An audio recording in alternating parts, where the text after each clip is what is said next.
মুখ্যমন্ত্ৰীক সম্বোধন কৰি সাহিত্যিক ৰীতা চৌধুৰীৰ ফেচবুক। জুবিন গাৰ্গৰ সমাধি ক্ষেত্ৰলৈ নিশা 10 বজাৰ পিছত কোনো লোক যাব নোৱাৰিব বুলি প্ৰশাসনে SOP জাৰি কৰাৰ পিছতে এটা ফেচবুক আপডেট দিছিল ৰীতা চৌধুৰী। ৰীতা চৌধুৰীয়ে লিখিছিল, মাননীয় মুখ্যমন্ত্ৰী মহোদয়, কেতিয়াবা আপোনাক পৰিবেষ্টিত কৰি ৰখা আপোনাৰ শুভাকাংক্ষীসকলে সাধাৰণতে যিসকলৰ বেছিভাগেই তোষামতকাৰী তেওঁলোকে পৰিস্থিতিৰ যথাযথ ছবিখন অনুধাৱন কৰিব নোৱাৰি প্ৰকৃত ছবিখন তুলি ধৰিব নোৱাৰিবও পাৰে। সিদ্ধান্তবোৰ লওঁতে সেয়েহে ভুল হোৱাৰ সম্ভাৱনা থাকে। জুবিনক ভালপোৱা সকলোৱে জুবিন ক্ষেত্ৰলৈ দিনত আহিবলৈ সময় নাপাবও পাৰে। দিন হাজিৰা কৰাৰ পৰা জীৱিকাৰ বিভিন্ন ক্ষেত্ৰত ব্যস্ত থাকে মানুহবোৰ। সেয়েহে টোপনি আৰু জিৰণি বিসৰ্জন দি দূৰ দূৰণিৰ পৰা আহে। কিছুমানে বাৰে বাৰে আহে। জুবিনৰ প্ৰতি তেওঁলোকৰ ভালপোৱাৰ জোখ লোৱা অসম্ভৱ। অগণন মানুহে জুবিনক হঠাতে হেৰুৱাই যি মানসিক কষ্ট পাইছে তাৰ পৰা আজিলৈকে ওলাব পৰা নাই। তাৰ ভিতৰত ময়ো আছোঁ। সমাজৰ অভিভাৱকসকলে মানুহৰ সেই কষ্টৰ উপশমৰ বাট বিচৰাৰহে সময় এয়া। তাৰ সলনি জুবিন ক্ষেত্ৰত প্ৰৱেশৰ বাবে দিয়া বাধা নিষেধে জুবিনক ভালপোৱা ল'ৰা ছোৱালীবোৰক জটিল মানসিক অৱস্থালৈ ঠেলি দিব পাৰে। আত্মহননৰ পৰা বিদ্ৰোহলৈ যিকোনো ঘটনা ঘটিব পাৰে। জনজাতি প্ৰধান ৰাজ্যখনৰ বিভিন্ন পৰম্পৰাৰ কথাও আমি শ্ৰদ্ধা সহকাৰে বিবেচনা কৰিব লাগিব। একেদৰে আইন শৃংখলা ৰক্ষাৰ দায়িত্ব প্ৰশাসনৰ আছে। মই এজন দায়িত্বশীল লেখক আৰু মাতৃ। মাত মতাটো অতি জৰুৰী বুলি যেতিয়া ভাৱ হয় তেতিয়া মাত এষাৰ দিওঁ। যি কওঁ সঠিক বুলি আৰু ময়ো কোৱাৰ প্ৰয়োজন আছে বুলি নিজে পতিয়ন যোৱা কথাহে কওঁ। ঢৌ তুতি আনৰ নিৰ্দেশনা শুনি নকওঁ।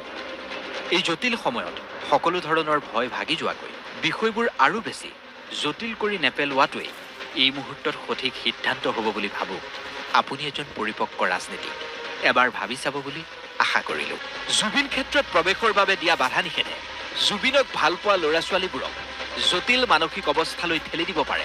আত্মহননৰ পৰা বিদ্ৰোহলৈ যিকোনো ঘটনা ঘটিব পাৰে। এই কথাষাৰতেই ক্ষুণ্ণ মুখ্যমন্ত্ৰী।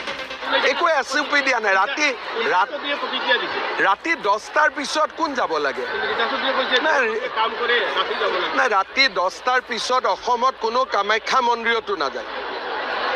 এনে কিছুমান কথা কৈ মানুহক উত্তেজিত কৰিব নালাগে। লাগিলে তেওঁ যোনেই নহওক কিয়। ৰাতি 10টাৰ পিছত মানুহ কামাখ্যা মন্দিৰতো নাযায়।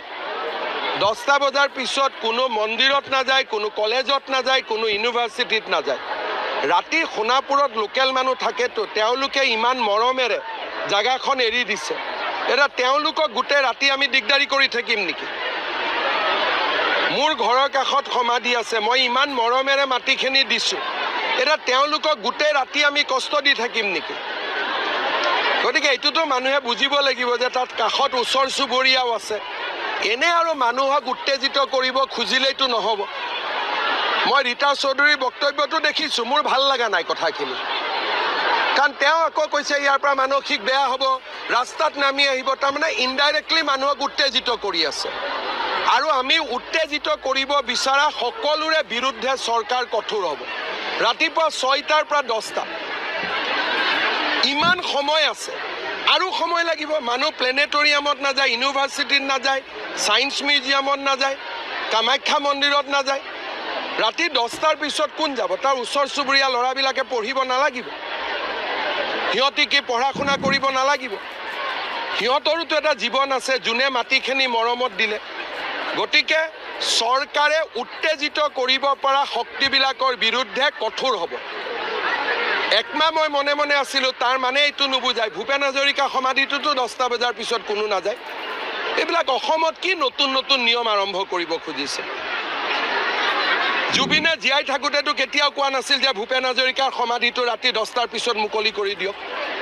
যি কথা জুবিনে কোৱা নাছিল সেই কথা আমি কিয় কওঁ? কেতিয়াবা জুবিনে ডিমাণ্ড কৰিছিল নেকি যে ৰাতি 10টা বজাৰ পিছত ভূপেন হাজৰিকাৰ সমাধিটো খুলি দিয়ক বুলি? যিটো কাম জুবিনে জীয়াই থকা দিনত কৰা নাছিল, জুবিনৰ নাম লৈ জুবিনৰ মৃত্যুৰ পিছত এইবিলাক কাম আমি কৰিব নাপায়। ক'ব পাৰে 10টাৰ জেগাত 10:30 কৰি দিয়ক, বেলেগ কথা। বোলে 10টাৰ জেগাত 11টা কৰি দিয়ক, বেলেগ কথা। কিন্তু এইবিলাক কি কথা? নতুন ল'ৰা উত্তেজিত হৈ যাব। নতুন ল'ৰাৰ আৰু বেলেগ কাম নাই, উত্তেজিত হ'ব। নিজৰ অসমত নিজে উত্তেজিত হ'ব। অসমখন তেওঁলোকৰ জন্মভূমি নহয়। নতুন ল'ৰাৰ অসমখন মাতৃভূমি নহয়। নতুন ল'ৰাই মোতকৈ অসমক বেছি ভাল পায়, সেইকাৰণে অসমত আজিলৈকে এটাও গণ্ডগোল হোৱা নাই। ইমান দিনে গোটেই ৰাতিয়ে যিহেতু আহি আছিলে ন, কাৰণে তেওঁলোকেও বিচাৰিছে আৰু কিছুমান চাকৰিৰ পৰা আহি নিজৰ কামৰ পৰা আহি আজৰি হৈ তেওঁলোক আহিব বিচাৰে। গতিকে সেইটো প্ৰশাসন আৰু পুলিচ প্ৰশাসনে তেওঁলোকে চাই লওক তেনেকে। মানে মই ভাবো 11-12 বজালৈকে হয়তো ঠিকেই থাকে, পৰিৱেশ কোনো ইমান অসুবিধা হ'ব যেন মই ভবা নাই, কাৰণ ৰাইজে তেনেকে নিজে তেওঁলোকে দায়িত্ব ল'ম বুলি কৈছে।